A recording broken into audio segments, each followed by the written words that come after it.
जमाना बदलता है, हालात बदलते हैं, लोग बदलते हैं, ज़हनियत बदलती रहती है,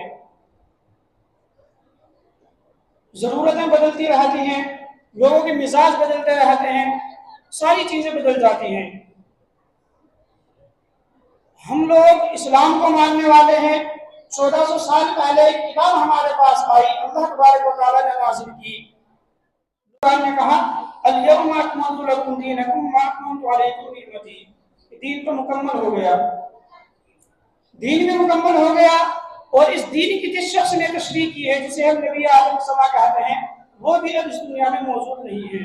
अगर मौजूद है तो अल्लाह के नबी सल्लल्लाहु अलैहि वसल्लम की दो कलिमात कि मैंने तुम्हारे दरमियान दो चीजें छोड़ी हैं, एक अल्लाह की किताब और दूसरी सुन्नत रसूलुल्लाह, अपनी सीरत, अपना तरीका।